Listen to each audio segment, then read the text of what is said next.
And as soon as we got in that ring and I looked about, I thought, there's no way I'm losing this fight tonight, and proof's in pudding. Josh, you made history tonight. You become the first boxing world champion that Leeds has ever had. I mean, what does that mean to you, bearing in mind the fantastic support you got tonight? I could die an happy man. I could die an happy man. You know, I really could. If might cut the first. Well, yeah, listen. How do you top that? You're gonna have to dig deep here, Frank. You have to dig deep. Anything's possible, you know. I would doubt it at English level. I would doubt it at British level. I wasn't meant to go any further than that. The likes of my team, my dad, you know, Steve Wood and like Frank, believing me and believing we could push on and get onto world stage. You know, #1 in world. No one ever thought that I'm a, you know, I ain't got punching power, I ain't got the speed, I ain't got the boxing intelligence, but I've just, you know, outboxed and outfought and outsmarted, you know, a brilliant champion, Lee Selby. And let me just say one thing. Prior to this fight, I always had respect for Lee over the years, because, you know, it takes a good fighter to go through the divisions, beating fighters and win world title and defend it more than one occasion. It's only when he took it personal a few years ago. So naturally, I'm a lad from the state. I responded. There was a lot of animosity in this build-up in this last week, but I said to him after the final bell, listen, you know, what's done is done. We've just had 12 rounds to sort it out, and yeah, hopefully we can leave it at that. Frank, I mean, you said earlier on that if there were any doubters before tonight, I mean, about Josh's world-class credentials, that's proved them wrong, hasn't it? Yeah, I mean, I will blow my trumpet for a change here. I fancied him so strong for this fight. I really did. I always felt it was about, you know, his work rate, his will to win. It was always about, you know, I've looked him over his last few fights, and there's been a real great improvement in what he's doing. I think that's because he's got some direction where he's going. And I also thought about, you know, coming here. In actual fact, it was more, the fans were a million times better than I thought it was going to be. And you know, you got to give Lee credit to coming into the Lions Den. And people said, you know, that the crowd would get to him. Well, they didn't get to him, the crowd, at all. I didn't think they would. I think he's too professional there. But I knew the crowd would get to Josh.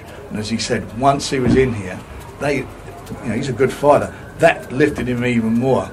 And I'm a big believer in, you know, you fight at home when you're in tough fights. If you fight in front of your own guys, you get more. 'Cause you don't want to get embarrassed. You know, you win. You dig deeper, and he digs deep anyway. But he dug deep and he won that fight. I mean, I don't know how that judge gave it in any shape or form to Lee Selby. I thought I had him winning by, you know, at least 4 rounds. I thought it was a superb performance, a gritty performance against a tough, good quality world champion. And he's shown now that he's world class. That's what he's done. And Leeds, I'm sure they are, but they should be proud of him. Did you feel in trouble at any stage of that fight, Josh? No, that's one thing I will say. I had some fantastic sparring throughout this, and you know, probably underrated chin and the ability to take a shot. You know, never at one point felt hurt. And he got through with a few clean ones. You know, he's a cute fighter, but I know that we're going to be a nitty gritty fight. He wasn't the cutest, and you know, we'd worked on specific shots, specific game plans throughout. Sometimes that went out the window with, you know, the all occasion and everything else. But you know, I was a little bit surprised as well. You know, don't forget we've been studying him a long time. I think I was expecting this. I built him up to be a big monster in my head, and when it came out, everything what we'd worked on, everything in the gym, every pad session, every little bits of movements, it was just all coming into plan, and I thought it were a lot easier to read than first expected. Did you feel like the cuts made a difference, particularly the first one coming so early? I don't know. It seemed to bother him. I think I caught him with a couple of clean shots in the first couple of rounds, and I think from then on it was annoyed. You know, we worked on it. He drops his shoulder on. So we worked on coming over a little short right hand over the top, and he, you know, yeah, this is it. Michael Alexander came into change rooms before, and they said, you know, no punches to back of head, and my back of head's there, and I was hitting him there on the side, and he kept on complaining about that. So I knew from like about 3-4 rounds in, he didn't like that, and that were causing him discomfort, and you know, complained about it throughout the fight. Josh, how important was it for you to make a statement in those first 2 rounds? I think when you're fighting someone, when you're fighting a champion, you've got to go rip the title off them. Yes, I was in my own backyard. Yeah, I had, you know, a hell of support, but I won a massive underdog, and everyone expected me to just come out and play with me. And you know, as he said himself, he was going to have my head bouncing up and down like Noddy.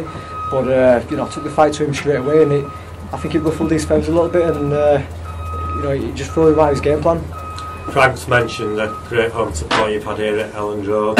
How important was that to you throughout the fight? Listen, I can't thank the fans enough, from those who have been supporting me to leisure centres and fighting on the small hall shows. There were times when I'm fighting after the main event when people were sweeping up and taking down the stands, and then, oh, hold on, Josh is still to go on.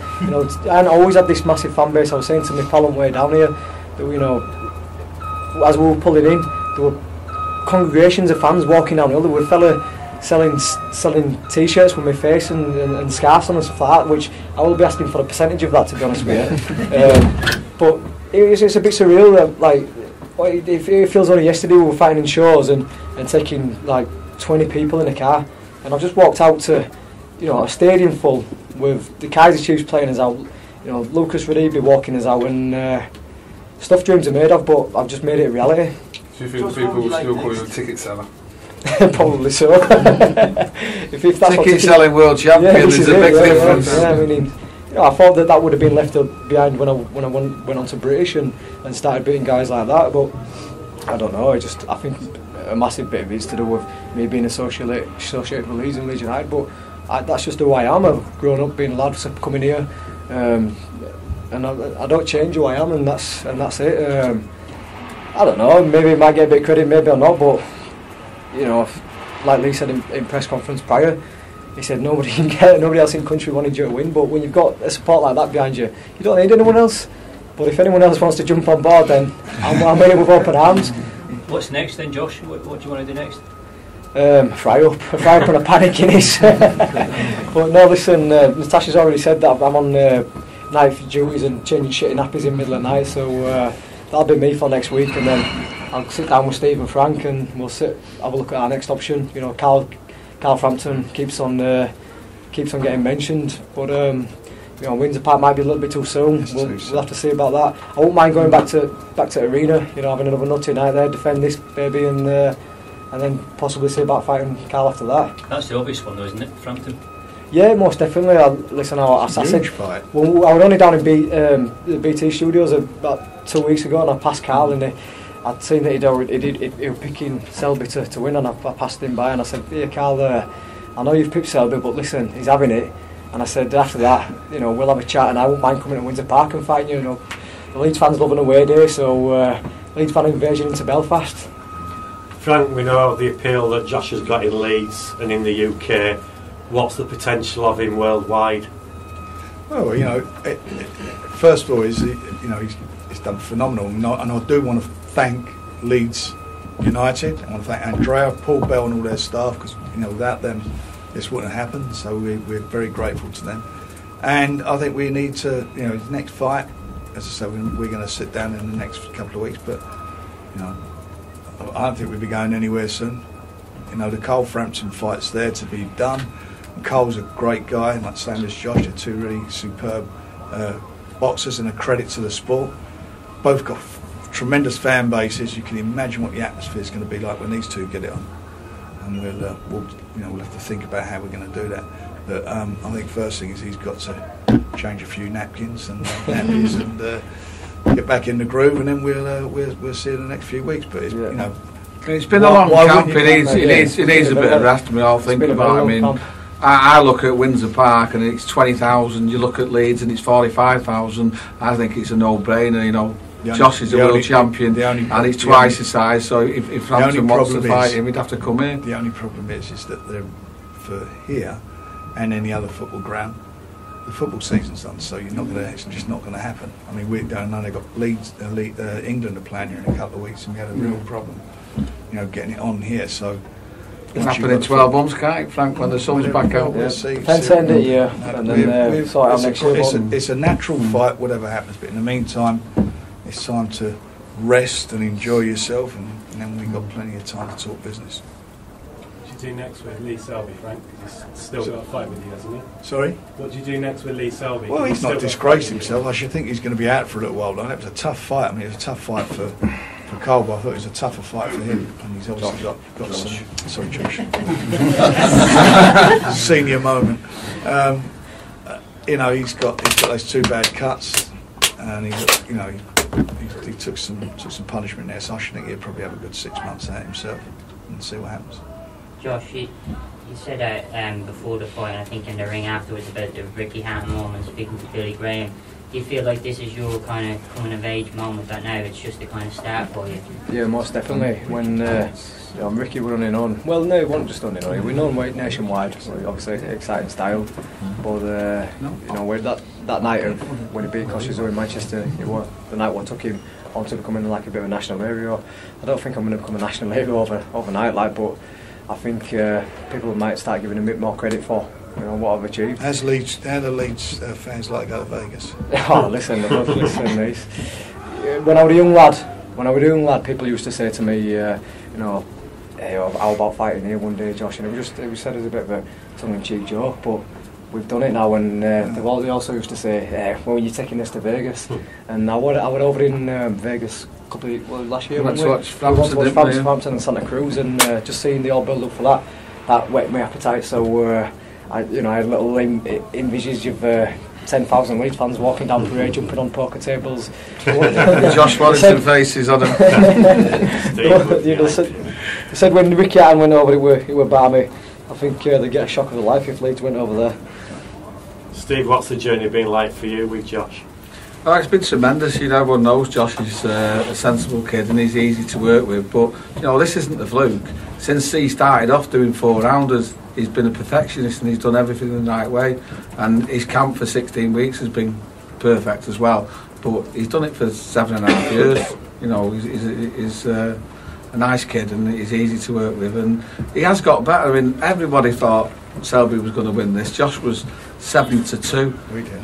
And I'll tell you the reason why is because it was talked about being 3 years ago, and it didn't happen 3 years ago. If it had happened 3 years ago, it might have been a different story. But timing's about everything. I said that the timing was right tonight, well, yeah. And the people who were picking him 3 years ago haven't changed their mind. They've kept it then. Selby's struggling with the weight a little bit more. 3 years. Josh has grown into a featherweight and got a better fighter. And that's the way it is. You look at him in the ring, the size of the two of them. He looked like a stone heavier. He looks a much bigger guy in there compared with you. Physically he looks a bigger guy, but strong. It's about Josh was stronger. Yeah, you were the stronger boxer in there. When the clinches, you was pushing them off and getting your shots off. It's all about timing. It's picking the right time, and you had them a couple of good fights, and then your last fight, I thought after your last fight, the way you went about the business and what you did, you knew then that was the time to go. And that's one of them. If you hadn't had that title fight, you may have had another one. You start getting a little bit stale waiting for it to happen. It was just the right moment. Yeah, timing is everything. Exactly. 2 years ago, I was a nationwide bottler because I was getting married, and I don't know what it changed the date, and I'd never get a shot, I'd never get an opportunity, I'd never win a world title. It was gifted to me. I should have taken it there and then, but worked hard and. And kept chipping away, and then there we are. Look forward to now. You're going to be changing nappies for the next. And they've been doing a film on him for 2.5 years. What a fantastic finale that was tonight to the film. It's going to be a cracker. That fight will be PG. That will. Frank, would you consider a rematch, Josh? Well, Lee talked about it, but like I say, we have to weigh up the options now. Ball's in my court. I'm the champion now, so Listen, Wales oyster now, isn't it? I'm champion at Wales, so I have to see what happens when I sit down with Stephen Frank. We had a good turn-up, but I've done what I've had to do. Josh, your dad says you'll be retired by the time you're 30. Yeah. So you've got to make the most of the next couple of years, no?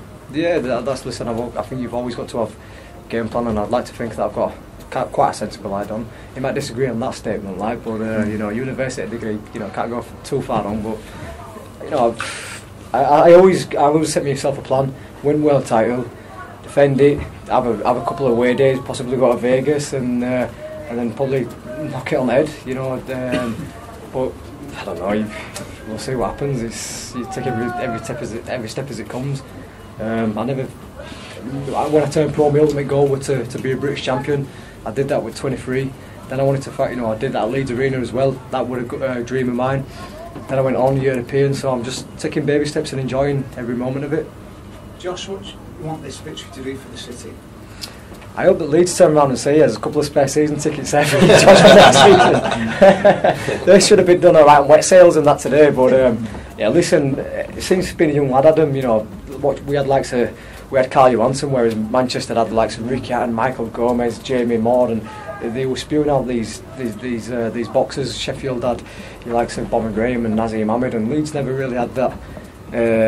You know, that names for kids to look up to. But if people can say they got into boxing because of me or whatever, then I'll die an happy man. It's certainly history books in it. Because, you know, Leeds is first world champion. I'm very proud at City. You know, I'm proud of everyone who turned out today, and we've done it, Adam. We've done it. Proud of yourself, man. Josh, congratulations on proving many boxing insiders wrong. I think I proved you wrong as well, guys. I've told him 2 for 1. Thank you. Kid Galahad is number 3 in the IBF rankings. Yeah. And what's, you know, obviously he's another Yorkshireman. You'd absolutely stack this place out. What's the prospect, gents, of it potentially? He's in the other camp, so there's a queue, and he's right at the back of it. And he chose where he wanted to go, so that's where he's at. I think Josh has beat him 3 times in the amateurs as well. I'll tell you what we're in. We're in the Josh Warrington Leeds business. That's what we're in. So we're going to do whatever's best for Josh, and that's where we go. Cheers, Frank. Josh, just on Frank, obviously you left Eddie and you said Frank said he'll give you the world title shot. You had it today and you delivered it. How thankful are you for Frank that is? Yeah, very much so, Frank. And you know, as I said to Coogan aside of ring, I said, you know, this whole journey, you know, we had a good time with Matchroom, and they helped build up that initially, but that, you know, that just fell flat. And when we signed with Frank, one of the first things I said to him was Steve, you know, if you can deliver me a world title shot, I'll help him on. And he stuck by word, and that's one thing what Frank does is he's been about forever. I was 6-7 years old. Listen, legend stage. That's what I mean. Yeah. Looking well for 82, aren't you, Frank? But you know, just hold on. Starting on me again. No, he's been about forever, and listen, you know, you look at all the champions he's looked after over the years, and delivered for me. I can't thank him enough. And you know, everyone else who's been part of this with Steve and Aidan Evans and Leeds United and Paul Bell. It's been a big team effort, but it's paid off. Well, you've done the business. Josh, they say don't make your heroes. You had Lucas Radaby here. He's, I think, a hero for the whole city. What did that mean to you, and what did he say to you before the fight? To be honest, we had a bit of a chat yesterday. I come down, I got him ring and had a little idea, a little look about and stuff like that.